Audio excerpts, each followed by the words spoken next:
Election ward number 6 માં સગુન hall કોમ્પ્લેક્સના પાર્કિંગમાં ઘણા સમયથી ભરાયેલા પાણી નિકાલ નહીં થતા સ્થાનિક હેરાન પરેશાન થયા છે. પરિણામે યુથ કોંગ્રેસના નેતા વારે આવ્યા હતા. આ અંગે યુથ કોંગ્રેસના નેતા પવન ગુપ્તાએ જણાવ્યું હતું કે આ કોમ્પ્લેક્સના બેઝમેન્ટમાં છેલ્લા ઘણા સમયથી પાણી ભરાય છે, જેના કારણે મચ્છરો ઉપદ્રવ વધ્યો છે. કેટલાય મહિનાઓથી અહીંયા પાણી ભરાયેલું હોવાથી તીવ્ર દુર્ગંધ મારે છે, જેથી અહીં રહેતા લોકોના આરોગ્ય સાથે ચેડા થઈ રહ્યા છે. જલારામ હોસ્પિટલ સામે સગુન કોમ્પ્લેક્સ તરીકે ઓળખાતા કોમ્પ્લેક્સના પાર્કિંગમાં ભરાયેલા ગંદા પાણીની સમસ્યાના કારણે નજીકની બેંક અને હોસ્પિટલ દ્વારા અગાઉ 2 વાર સાફ સફાઈ કરવામાં આવી હતી, પણ તેમ છતાં પરિસ્થિતિ યથાવત જોવા મળી રહી છે.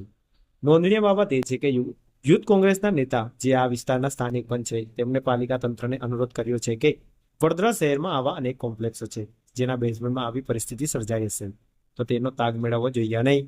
વહેલી તકે આવી સમસ્યામાંથી નિરાકરણ તંત્ર લાવવું જોઈએ, જેથી લોકોના આરોગ્ય સાથે ચેડા ના થાય.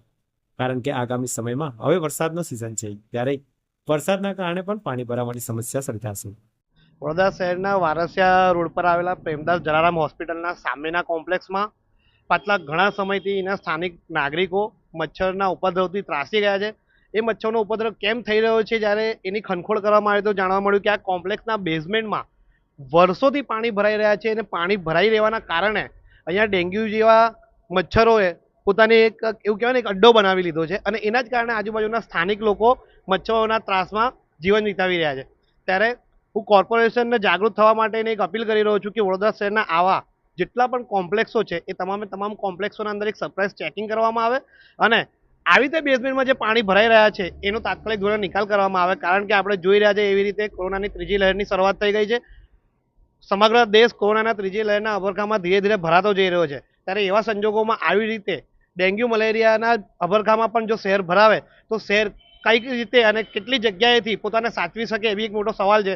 તો કોર્પોરેશને પોતાની જવાબદારી નિભાવવી જોઈએ અને વડોદરા શહેરના જેટલા બી આવા કોમ્પ્લેક્સો છે તમામની ચેકિંગ કરીને આ પ્રકારના પાણી જે વર્ષોથી ભરાઈ રહ્યા છે જેના કારણે રોગચાળો ફાટવાની પૂરી સંભાવના છે એનો નિકાલ તાત્કાલિક ધોરણે કરવો જોઈએ.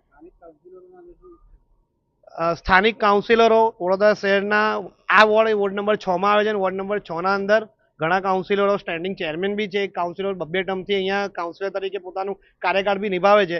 ત્યારે આવા કાઉન્સિલરે જાગૃત થઈને પોતાના વિસ્તારમાં પોતાની જવાબદારી સમજીને આવા કોમ્પ્લેક્સોની તપાસ કરીને અને કોર્પોરેશનને આગ્રહ કરીને સાફ કરવું જોઈએ, જેનાથી એમને સાચા અર્થમાં નગરસેવક તરીકે જે એમને ચૂંટીને જનતા લાવે છે તો એ નગરની સેવા કરવા માટે એમને નગરસેવક તરીકે ચૂંટાય છે એ શબ્દ સાક્ષાત એ પુરવાર થાય. પવન ગુપ્તા, પ્રમુખ વડોદરા શહેર યુથ કોંગ્રેસ.